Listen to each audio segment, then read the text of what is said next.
बोल जयकारा बोल मेरे श्री गुरु महाराज की जय।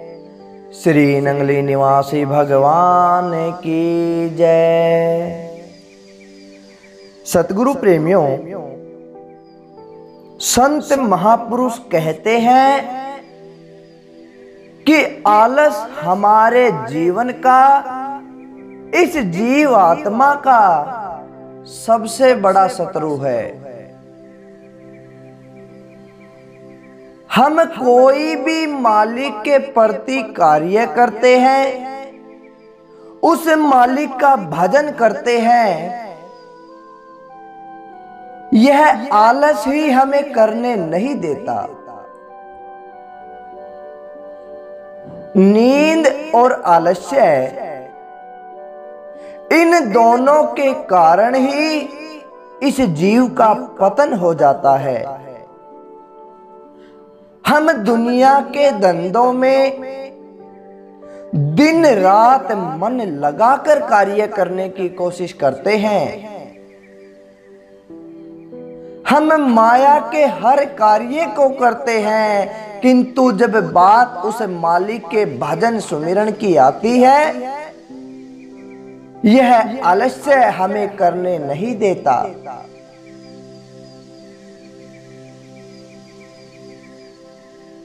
अमृत वेले भजन सुमरन करने से हमारी तार प्रभु के साथ जल्दी जुड़ती है,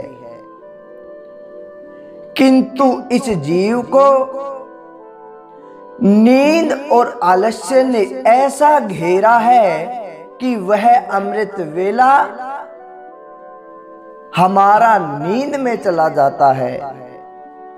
प्रेमियों, अगर किसी की नींद भी खुल जाती है, किसी की आंख भी खुल जाती है, तो आलस्य हमें उठने नहीं देता।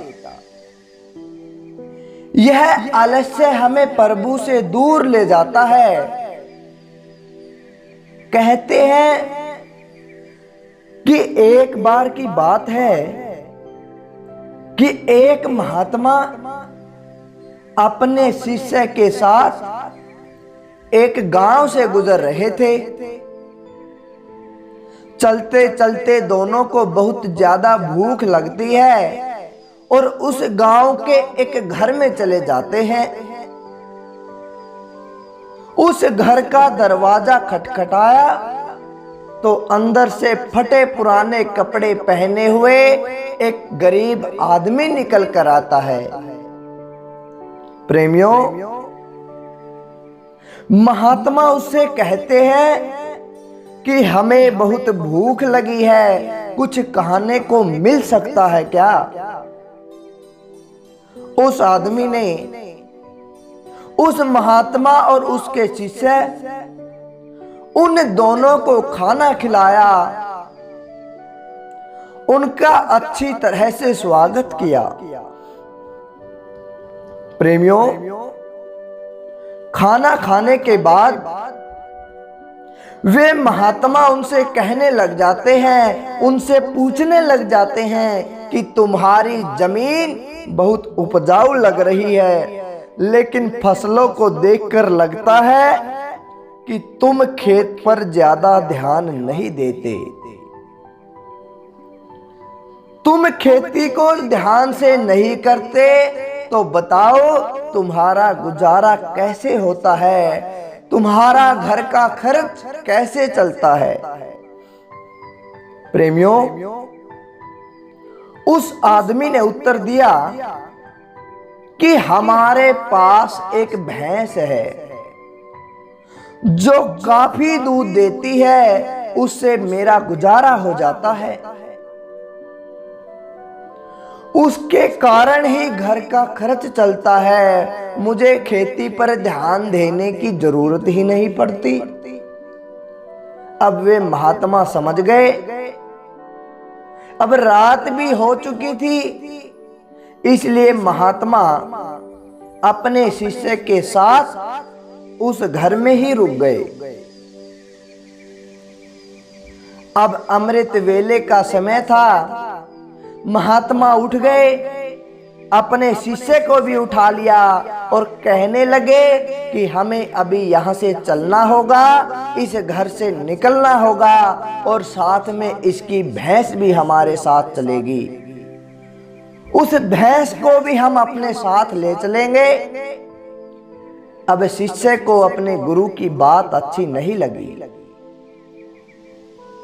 लेकिन गुरु की बात न मानता तो क्या करता। प्रेमियों, संत महापुरुषों के हर वाक्य में भेद छुपा होता है। हमें उनकी बात समय आने पर ही समझ आती है, बिना समय को समझने की बुद्धि हमारे अंदर नहीं है। अब शिष्य और महात्मा दोनों भैंस के साथ चुपचाप वहां से निकल गए, किंतु यह बात उस शिष्य के मन में खटकती रही। कुछ समय बीत गया। कुछ सालों के बाद एक दिन वही शिष्य उस आदमी से मिलने का मन बनाकर उसके गांव में जा पहुंचा। अब जब शिष्य उसके घर जाता है, उसके खेत के पास पहुंचता है तो देखता है कि खाली पड़े खेत अब फलों के बगीचों में बदल चुके थे। उसे यकीन नहीं आ रहा था कि यह सब कैसे हो गया। इतना सब सोच रहा था, तभी वह आदमी सामने से आता दिख गया। शिष्य उसके पास जाकर बोला कि भाई, सालों पहले मैं अपने गुरु के साथ यहाँ पर रुका था, आपने हमें भोजन कराया था, रात में रुकने की जगह दी थी। अब वह आदमी उसे पहचान गया और अपनी आप बीती को उसे समझाने लग गया, उसे बताने लग गया। प्रेमियों, वह कहने लगा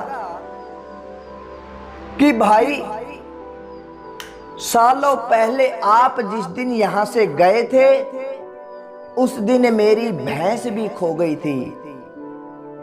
अब मुझे समझ नहीं आ रहा था कि मैं क्या करूं और क्या नहीं करूं, मैं कैसे घर का खर्च चलाऊं।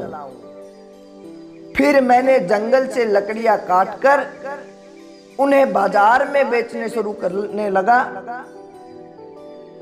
अब उससे कुछ पैसे मिले तो मैंने कुछ फलों के बीज खरीदकर अपने खेत में बो दिए।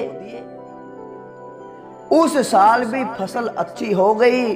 उससे जो पैसे मिले मैंने फलों के बगीचे लगाने शुरू कर दिए। अब काम बहुत अच्छा चल रहा है और इस समय अपने इलाके में मैं फलों का सबसे बड़ा व्यापारी हूँ। कभी कभी सोचता हूँ कि उस रात मेरी भैंस न खोती तो ये सब आज नहीं होता।